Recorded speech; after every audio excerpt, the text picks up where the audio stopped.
Episode 247, Edward's Faceless Tale. One night, all the engines were in the sheds. Sir Topham Hatt had deemed it unsafe for trains to be pulled because of the fog going on. So the engines were stuck in their sheds waiting for the fog to clear so they could return to work. "Maybe we should pass the time with a story," said Rosie. "Oh yes," said Philip, "that's a good idea." While the engines were thinking of a story to tell, Edward felt very sad a bit. Rosie noticed this and looked over at the old blue engine. "Edward, why are you so sad?" "Well, I have a story to tell you all. It could help pass the time while we wait for the fog to clear." "That's a good idea," said Nia. "Indeed," said Rebecca. "Well, this story takes place a long time ago, long before any of you came to the railway, back when it was just me, Glynn, and Neil, in 58. You see, I had a brother that came during the month of October in 1914. However, he was a basket case. He was rude and arrogant, and he liked causing a lot of confusion and delay, and he was very rude to engines and staff. Because of this, Sir Topham Hatt had to reassign my brother to the scrapyard shunting. "What was your brother's name?" asked Percy. "His name was Frederick, and he was my older brother," said Edward. "One day he was shunting some trucks grumpily in the scrapyard.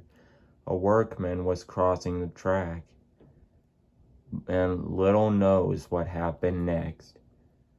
"You mean," said Thomas. "Did he?" said Percy. "I'm afraid so," said Edward.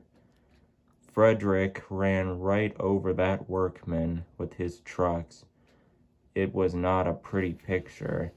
Glynn arrived with the breakdown train to help clean up the mess.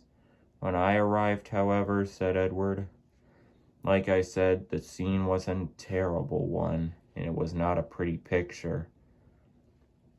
Sir Topham had told my brother Frederick that he had had enough of his troublesome schemes, and his rude behavior, so he sent him for scrap."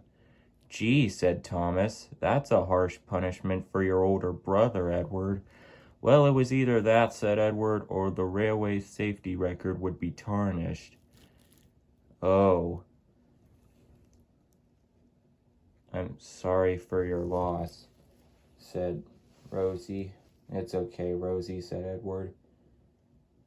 In early 1915, his replacement arrived, and he was you, Thomas. You, Thomas, were my brother's replacement." "Oh," said Thomas. "I didn't know I replaced your brother, Edward," said Thomas. "It's okay, Thomas," said Edward. "You didn't know. But that's not the end of my story." "What do you mean?" said Percy. "Yeah," said Philip with a nervous look. "What do you mean?" Frederick's accident took place on Halloween night, which was the night he was also scrapped. And legend says that every year on Halloween night, he appears, waiting to take the face of an engine that crosses his path. And that is why he now goes by the name the Faceless Engine. Everyone at Tidmouth Sheds was spooked by the story. Even Philip. "Well, I hope your brother doesn't come after us, Edward."